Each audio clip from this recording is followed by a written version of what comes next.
নমস্কার দর্শকবৃন্দ, আমি কৃষ্ণকান্ত সিনহা শিলচর নিউজে আপনাদের সবাইকে স্বাগত জানাই। ইম্পর্টেন্ট গুরুত্বপূর্ণ কয়েকটা খবর নিয়ে আসলাম, সঙ্গে থাকবেন। ভিডিওটা দেখার সঙ্গে সঙ্গে চটকা লাইক কমেন্ট করে শেয়ার করবেন যাতে সবার কাছে গুরুত্বপূর্ণ খবরটা পৌঁছে যায়। দর্শকবৃন্দ, সরকারি হাসপাতালের ডাক্তার ডিউটির সময় থাকেন না, অনেক মানুষের এরকম অভিযোগ থাকে। গতকালকেও একটা সেই কালাইনে একটা ঘটনা ঘটেছিল। কালাইনে এক বাচ্চার মা হাসপাতালে নিয়ে যান নিজের বাচ্চাটি সেই সাইকেল চালানোর সময় দুর্ঘটনাগ্রস্ত হয়েছিল। তারপরে হাসপাতালে নিয়ে যায়, হাসপাতালে গিয়ে নাকি সেই ডাক্তার পাননি। অনেক সময় অপেক্ষা করার পরে ডাক্তার আসলে ডাক্তারকে যে সময় জিজ্ঞেস করে যে আপনি কেন এত দেরিতে আসলেন, তো ডাক্তারের সঙ্গে নাকি তর্কাতর্কি হয়। তারপরে সেই পরিবারের লোকেরা ডাক্তারের উপর একটা মামলা দায়ের করে, পরে আবার ডাক্তাররাও সেই পরিবারের লোকের উপর একটা মামলা দায়ের করেছে বলে সেটা খবর আসে। দর্শকবৃন্দ, সেই মহিলার নাম হচ্ছে নাজিরা বেগম বরভুইয়া, কালাইন অঞ্চলে বাড়ি। নিজের ছেলেটি সাইকেল চালানোর সময় দুর্ঘটনাগ্রস্ত হয়েছিল এবং মাথায় চোট লাগার কারণে হাসপাতালে কালাইনের যে সরকারি চিকিৎসালয় সেখানে গিয়েছিল বলে জানা গেছে। তারপরে সেই মহিলার এরকম একটা মন্তব্য করেছেন এবং অভিযোগ করেছেন ডাক্তারদের উপরে যে সেখানে নাকি ডাক্তাররা সময় মতো যাননি বা থাকেননি বলে এরকম অভিযোগ করেছেন। দর্শকবৃন্দ,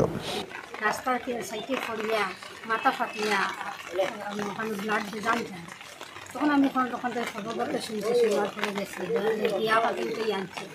তারপরে হসপিটাল নিয়ে আসছি, তারপরে খুব ব্লিডিং যার, আমি গামছাটি বাঁধছি আমার থেকে, আমি মাথা, তারপরেও ব্লাড যার আইসি আইয়ে 10-15 মিনিট যখন তাকে দোকান রিকোয়েস্ট করছি, একজন নার্স দেখি মানুষ জানিয়ে রাখতে ওখান থেকে দোকান রিকোয়েস্ট করছি। তখন আইয়ার যাও তাই মোবাইলের ওই সিস্টার তাই ফলে কথা আলাপ করবো আপনার আওয়া বাচ্চার খুব ব্লাড যার না টেনশন আওয়াজ না। তারপরে 10-15 বার রিকোয়েস্ট করছি আমার বাচ্চা খুব ব্লাড যার, তখন আওয়াজ না।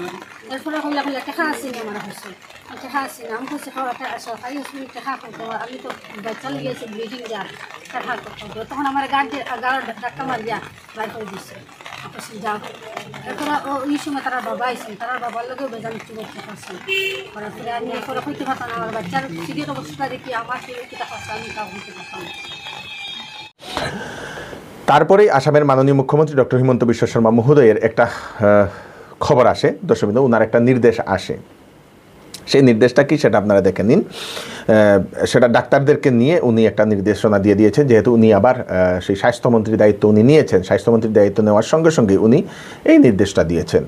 সরকারি চিকিৎসক ব্যক্তিগত চিকিৎসালয়ে চিকিৎসা করতে পারবে না ডিউটি চলাকালীন। ওনাদের যে সরকারি চাকরি করার যে ডিউটির সময়, সেই সময়ে কোনো ধরনের সরকারি চিকিৎসক প্রাইভেট ইনস্টিটিউশন বা প্রাইভেট চেম্বার বলুন, প্রাইভেট আপনাদের হাসপাতাল বলুন বা নার্সিংহোম বলুন, সেখানে গিয়ে ওনারা সেই সময়টাতে ওনারা কাজ করতে পারবেন না। সেটা স্ট্রিক্ট মুখ্যমন্ত্রী অর্ডার দিয়ে দিয়েছেন। নিয়ম যদি উল্লঙ্ঘন করা হয় তাহলে কিন্তু কঠোর ব্যবস্থা নেওয়া হবে সরকারের তরফ থেকে বলে সেটা জানা গেছে। দর্শকবৃন্দ, উনি নির্দেশ দিয়ে দিয়েছেন যে জয়েন্ট ডাইরেক্টর, হেলথ সার্ভিসের জয়েন্ট ডাইরেক্টরকে মাসে হয়তো মাঝে মধ্যে সেটা দেখার জন্য, স্ক্রুটনি করার জন্য, ইনভেস্টিগেশন করার জন্য যে সেই সরকারির যে চাকরির যে সময়, সেই সময়ের নাকি অন্য কোনো প্রাইভেট হাসপাতালে গেছে, অন্য কোনো প্রাইভেট চেম্বারে গেছে নাকি, সেটা দেখার জন্য দায়িত্ব দিয়ে দেওয়া হয়েছে। এবং তার জন্য মাসে মাসে সরকারের কাছে রিপোর্ট জমা দিতে লাগবে। সেই স্বাস্থ্য বিভাগের যে joint director, health service joint ডাইরেক্টরকে জমা দিতে লাগবে যে কোন ডাক্তার সময় মতো করছে কিনা, তার রিপোর্ট জমা দেওয়ার জন্য মুখ্যমন্ত্রী বলে দিয়েছেন। যদি কোনো ডাক্তার এরকম আইন অমান্য করে তাহলে সেই ডাক্তারের এগেনস্টেও সেই অ্যাকশন নেওয়া হবে এবং সেই নার্সিংহোমের বিরুদ্ধেও অ্যাকশন নেওয়া হবে বলে সেটা জানা গেছে। দর্শকবৃন্দ, এই নির্দেশটা মুখ্যমন্ত্রীটা ঠিক হয়েছে কি না সেটা আপনারা নিশ্চয়ই জানাবেন। মানে ডাক্তার নিজের ডিউটি, সরকারি যে ডিউটি থাকে, সেই ডিউটির বাইরে উনি যেতে পারবেন, কোনো আপত্তি নেই। কিন্তু সেই ডিউটি চলাকালীন কোনো ধরনের ব্যক্তিগত চেম্বার থেকে শুরু করে কোনো ধরনের নার্সিংহোম, কোনো ধরনের প্রাইভেট হাসপাতালে উনি গিয়ে চিকিৎসা করতে পারবেন না। শুধু সরকারি ডাক্তারদের জন্যই এই নির্দেশনা। দর্শকবৃন্দ, শিলচর এবং আইজল রোডের বেহাল অবস্থা, অনবরত ধর্ণা চলছে। আজকে শিলচরের যে আউলিয়া, সেই আইজল রোডে, শিলচরের আইজল রোড, যে সেই আইজল রোডের যে আউলিয়া বাজার, সেই আউলিয়া বাজারে এখন অবধি হাঁটু পর্যন্ত জল দেখা গেছে বিভিন্ন জায়গাতে। অনেক গাড়ি, অনেক অটো, অনেক টুকটুক সেখানে উল্টে যায়। দর্শকবৃন্দ, আজকে অনেক দিন পরে সুনাইর বিধায়ক মহোদয় উনি এসছেন সেই জায়গাতে।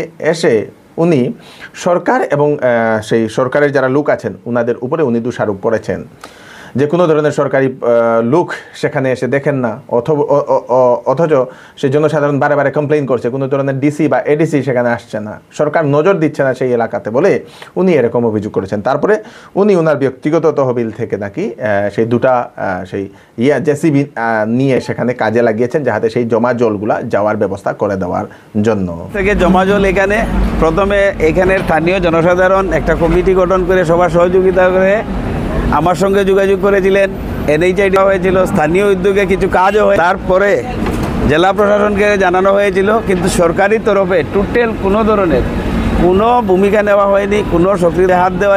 গত 1 মাসের ভিতরে প্রায় 30 দিনে মিনিমাম 50 থেকে 60টা অটো অ্যাক্সিডেন্ট হয়েছে, স্কুল কলেজ বাচ্চারা যাওয়া বন্ধ হয়েছে, বিভিন্ন গাড়ির মানুষের জল ঢুকেছে, অ্যাক্সিডেন্ট হয়েছে, মানুষের হাত পা ভেঙেছে।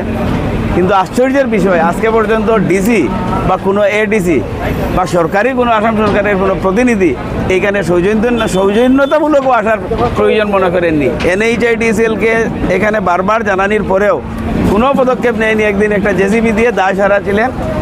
আমি কালকে এসে এখানে স্থানীয় জনসাধারণের সঙ্গে আলোচনা করে এখন জনসাধারণ নিজে দায়িত্ব নিয়ে কাজ করতেন। আমি জনপ্রতিনিধি হিসাবে ওনাদের সঙ্গে আছি। সরকার যেখানে নেই আমি ধিক্কার জানাই আসাম সরকারকে, ধিক্কার জানাই কেন্দ্রীয় সরকারকে, ধিক্কার জানাই কাছাড়ের জেলা প্রশাসনকে।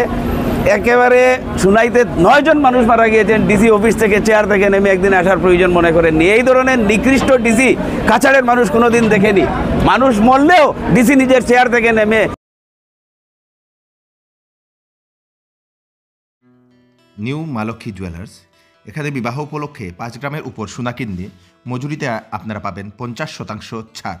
তার সাথে থাকছে একটি আকর্ষণীয় উপহার, আর থাকছে বিবাহের সেট মাত্র 70,000 টাকার মধ্যে। তাড়াতাড়ি দেরি না করে চলে আসুন নিউ মা লক্ষ্মী জুয়েলার্সে। আমাদের ঠিকানা হচ্ছে এনএন দত্ত রোড, শিলচর।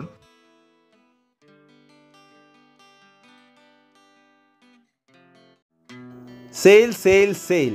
এবার চৌধুরী টেক্সটাইল দিচ্ছে আপ টু 40% ডিসকাউন্ট কাপড়ে।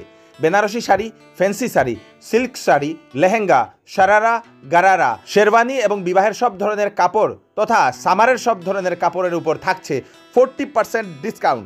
তাড়াতাড়ি দেরি না করে চলে আসুন চৌধুরী টেক্সটাইলে, ফাটক বাজার, শিলচর। গতকালকে টি20 ওয়ার্ল্ড কাপ, যেটা ইন্ডিয়া ভার্সেস সাউথ আফ্রিকা, দুর্দান্তভাবে জিতেছে আমাদের ইন্ডিয়া, টিম ইন্ডিয়া, এবং সব জায়গাতে সেটা উৎসাহের সহিতে অনেকেই সেটা উদযাপন করেছেন দেখা গেছে। বিভিন্ন জায়গাতে আতিশবাজিও হয়েছে, সেটা দেখা গেছে দর্শকবৃন্দ। তারপরে 3 জন প্লেয়ার ওনারা টি20 ওয়ার্ল্ড কাপ থেকে ওনারা রিটায়ারমেন্টের ঘোষণা করেছেন।